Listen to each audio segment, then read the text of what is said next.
A posição do reino agora é a pós-milenista. Pós-milenista significa dizer o seguinte: Jesus Cristo nos mandou em dominar o mundo. Jesus Cristo atribuiu à igreja o governo da terra. E o que vocês estão fazendo aí de braços cruzados que vocês ainda não tomaram o mundo para Cristo? Então agora ganhar o mundo para Cristo não tem mais aquela conotação evangélica. Aquela conotação evangélica de vamos ganhar o mundo para Cristo. Não, ganhar o mundo para Cristo agora é no sentido literal político. Significa que a mídia, a educação, a economia, o governo, o Congresso, o entretenimento, as artes, tudo isso agora tem que estar sob domínio da igreja. Sob o domínio da igreja, das leis do Novo Testamento, da Bíblia, o mundo conhecerá o reino de Deus.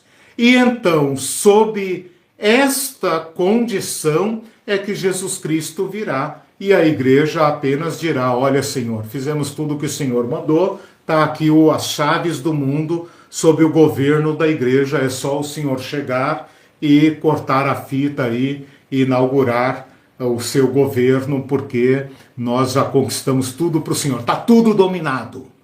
Está tudo dominado, né? Está tudo sob o comando da igreja. Para todo lugar que você olhar, é um crente que está mandando, é um irmão que está governando, né? Tudo sob o controle. Os ímpios estão debaixo da ditadura da igreja, né? Porque com a lei de Deus não tem democracia, né? É a ditadura da igreja, né? E esta será então a vinda de Jesus. O reino agora trabalha com esta posição. Então, ao invés de trabalhar com a posição do reino futuro, que era o que fazia a cabeça da maior parte dos cristãos, especialmente os cristãos evangélicos e pentecostais, não calvinistas, eu estou fazendo aqui uma diferença, né, entre calvinistas e evangélicos pentecostais, de um lado calvinistas, de outro lado evangélicos e pentecostais, como é nos Estados Unidos, né? Estou falando dos Estados Unidos e não do Brasil. O reino agora girou a chavinha na cabeça dos cristãos, né? E ao invés de agora esperar, fazer missões, fazer discipulado, etc., para esperar a vinda de Jesus, para então o reino de Deus se concretizar, eles falaram: não, é tarefa nossa agora implantar o reino de Deus. Tudo que Deus está fazendo no século XX, tudo que Deus está fazendo no século XX é para colocar a igreja no comando do mundo. Portanto, eia avante cristãos, avante, tomemos posse. E então o reino será do nosso Senhor Jesus Cristo e nós apenas daremos continuidade com ele. Deu para entender esta questão? Deu para entender a implicação disso? Se você tem cristãos que aguardam o reino de Deus para o futuro, você tende a ser pessimista e dizer: não, aguentem firme aí, porque o reino de Deus virá. Quando o reino de Deus vier, a gente então terá paz, segurança, etc, etc. Não nos preocupemos com o mundo, né? Quando essas coisas começarem a acontecer, levantai os vossos olhos, porque a vossa redenção está próxima, não tenham medo, etc, etc. Essa é a palavra. Agora, se você tem cristãos que têm como tarefa, como projeto de vida, como razão de ser da igreja, o domínio do mundo, aí então você tem um projeto. E um projeto que engaja, agora sim, né? Usando aquela metáfora que eu falei da maquinaria, né? Agora sim engaja, né? Agora sim. Se você tem um projeto, você agora tem a condição de convocar todos os cristãos para uma tarefa prática, uma tarefa de ocupar espaço na sociedade visando a dominação. Então é o conselho tutelar, é o conselho de saúde, é a direção da escola, é o conselho nos Estados Unidos, as escolas, a maioria das escolas são governadas por conselhos de pais. Então, os pais cristãos tomam posse desse conselho, eles vão ocupando espaços e você vai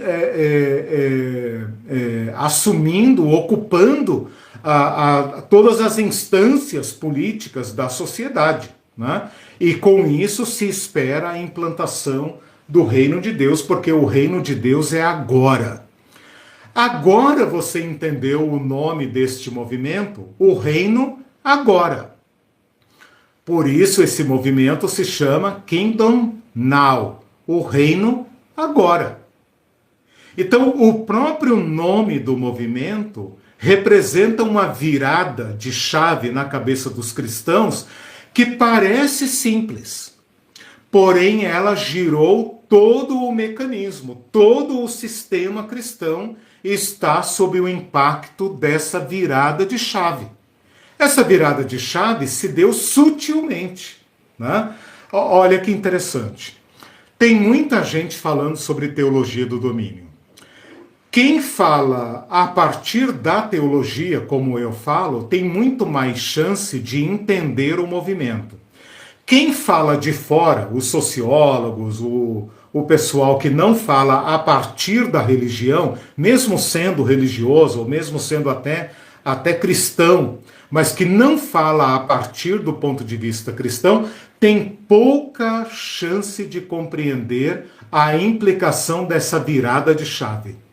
Porque essa virada de chave, ela é como um botão, né? Um botão que foi girado e ela mudou toda a dinâmica da igreja.